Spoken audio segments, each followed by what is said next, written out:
ውጭ ሀገር ሆናችሁ በቤተሰብ በአባት በእናት በወንድም ቤት መሬት የገዛችሁ እህቶቼ እንደው ወዲያው ገብታችሁ በስማችሁ አዙሩ ብዬ እኔ ከዚህ በፊት ብዙ ጊዜ ተናግሬያለሁና ያው በኔ በራሴም ደርሶም አይታችኋል ሰምታችኋል። በእርግጥ ሁሉም ቤተሰብ አንድ አይደለም። ለልጁ ድካም የሚጨነቅ ቤተሰብ ሞልቷል። እና ዛሬ እኔ በጣም ያሳዘነኝም ያስለቀሰኝም እናንተም ትማሩበታላችሁ ብዬ ወደ እናንተ ያመጣሁት አንድ ነገር ልንገራችሁ ጓደኞቼ። የእውነት አንዲት ተከታይ ናት። ለ14 አመት እንግዲህ ኩዌት ላይ ኖራለች። በአባቷ ስም 2 መሬት ገዝታለች።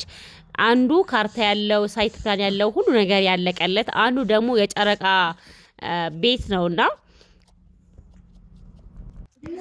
አባቴ ሁሌ ሀገር ገብተሽ ቤትሽን ተረከበኝ፣ እኔ በ2 ቤት ነው የወለድኩት ይለኛል አለች። በድንገት አባቷ በሞትር እየሄደ በአደጋ ህይወቱ ያልፋል። ከዛ እሷ ለቀብር መጣች፣ ለሳምንት አስፈቅዳ ማለት ነው። በ3ኛው ቀን ሽማግሌ ሰብስባ እኔ በአባቴ ስም ቤት ገዝቻለሁ፣ መሬት ገዝቻለሁ 2 ቦታ ብላ ለሰዎች ትነግራለች። አባቷ ደግሞ የ2 ቤት ነው። የአባቷ ልጆች አሉ ወንዶች ማለት ነው። ከዛ እነሱ ምን ይላሉ? ለእኛም ይደርሰናል፣ በአባታችን ስም ያለ መሬት የሁላችንም ነው ብለው እረፍ።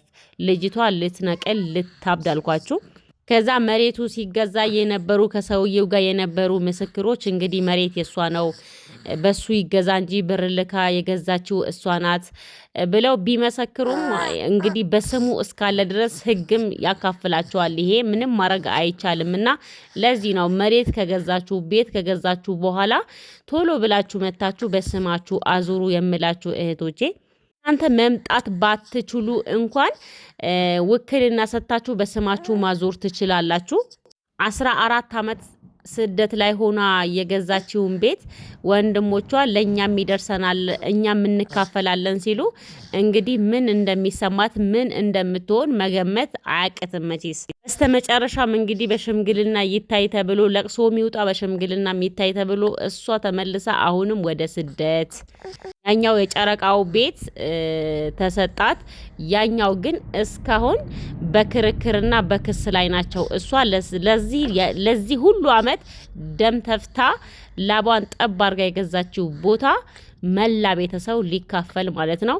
የእንጀራ እናቴ ናት የባሰችብኝ አለች ማለት ነው። የባሌ ንብረት ነው ለልጆቹ ይደርሳቸዋል ለኔ ይደርሰኛል በማለት እሷ ብሳብኛለች። እባክሽን የአረብ ሀገር እህቶች እንደው በየዋህነት እድሜያቸው ዝም ብለው እንዳይጨርሱ መሬት ቦታ ከገዙ በስማቸው እንዲያረጉ በኔ ትምህርት ይሁን ብላ ነበረ ይሄ ድምጿን የላከችልኝና ሁላችሁም ተማሩበት ጓደኞቼ።